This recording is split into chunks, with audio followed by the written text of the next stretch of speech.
So I'm going to do a couple examples here of using the ratio test. Now, in general, what would lead me to think of trying the ratio test here is the exponential piece and the factorial. One or both of those are usually decent signs that we might want to try the ratio test. So the ratio test, we do the limit as n goes to infinity of the absolute value of a sub n plus 1 over absolute value of a sub n. Now a sub n plus 1 is our sequence here with n plus 1's in for the n's. So 2 to the n plus 1, all in the exponent there, times n plus 1 factorial. And now what I do to save time, instead of dividing by a sub n, I multiply by the reciprocal. So I'm going to multiply by 2 to the n factorial over 1. We're going to do the limit as n goes to infinity. And it's the absolute value of this. As you can see, everything's going to be positive. Okay, so by rewriting, I'm going to see some cancels in here. So limit as n goes to infinity. On top, I'm going to leave it as 2 to the n times n factorial. Now, 2 to the n plus 1. I can split that up. I can rewrite that as 2 to the n times 2 to the 1. Or 2 times 2 to the n. That's the same thing. n plus 1 factorial, I can rewrite as n factorial times n plus 1. So, now we see our cancels. The n factorials cancel, 2 to the n and 2 to the n cancel. I basically get left with the limit as n goes to infinity of 1 over 2 times n plus 1. We have something where the denominator is going to get really large, the numerator is not going to grow at all. That equals 0, which is less than 1. So our original series converges by the ratio test. And it's a really good habit to credit which test you're using when you're done. Okay, let's do one more while we're here. Something with a little bit of work to it. This one's an interesting one. So we have n plus 1 factorial over n plus 1 to the n. So right off the bat, we can see the ratio test in this. We see the exponential piece, we see the factorial piece. So we're going to do the limit as n goes to infinity of now when I put in n plus 1's for all these, I'm going to end up with n plus 2 factorial over n plus 2 to the n plus 1 times 1 over a sub n, or the reciprocal of this, n plus 1 to the n over n plus 1 factorial. This one, again, is going to be a little bit of work here, so let's see what we can figure out. Some stuff will work out nice, some may not. Okay, so let's see what we can rewrite in this guy. Well, I know that I can rewrite n plus 2 factorial as n plus 1 factorial times n plus 2.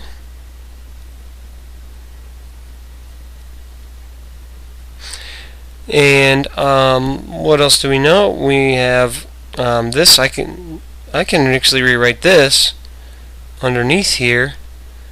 I can pull out one of the n plus 2's basically. I'm going to write it as n plus 2 times n plus 2 to the n. So that one extra n plus 2 I'm splitting off. Times n plus 1 to the n over n plus 1 factorial. Limit as n goes to infinity. Definitely some nice cancels here. Gone. The n plus 2's will cancel. Here's where it's going to get a little bit interesting. We have the limit as n goes to infinity of n plus 1 to the n over n plus 2 to the n, which I can write those both to the same n. limit as n goes to infinity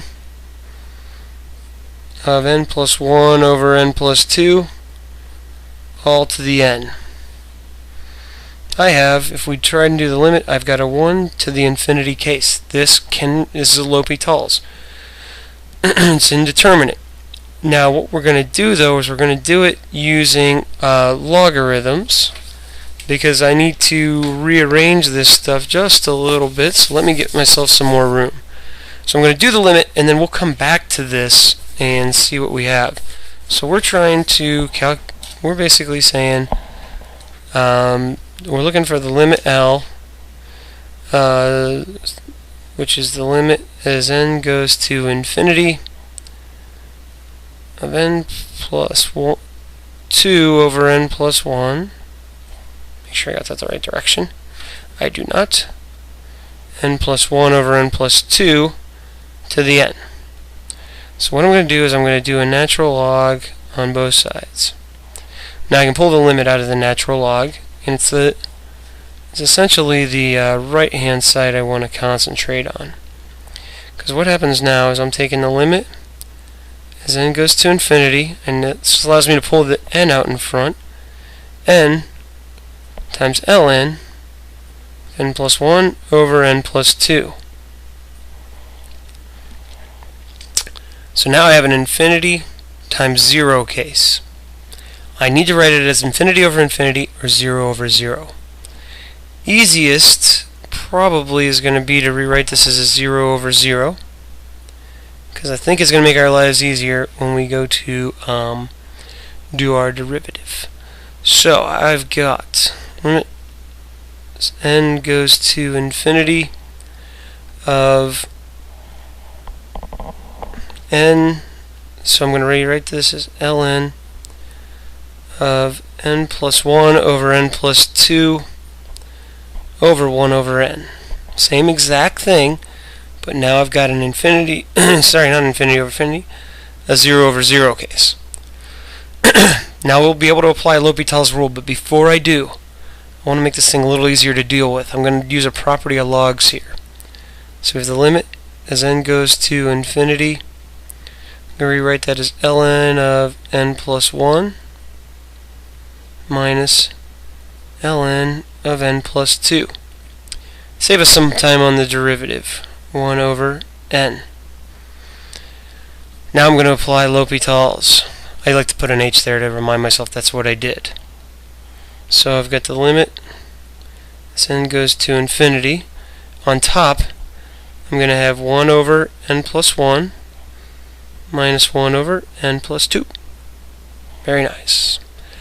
On bottom, I am going to have, let's see, we have n to the negative 1, so it's going to be negative 1 over n squared. Okay. So, let's see, what can we do? Well, maybe I decide to simplify that numerator first. So as a common denominator on top, so I have the limit as n goes to infinity of n plus 2 minus n plus 1 over n plus 1 times n plus 2 all over negative 1 over n squared. So if you're not sure what I did there, I found the common denominator between these two, which is n plus 1 times n plus 2.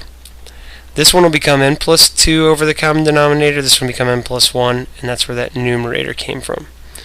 What's neat about this, the n, positive n and negative n cancel. 2 minus 1, we're going to get 1. And now I'm going to flip this and multiply.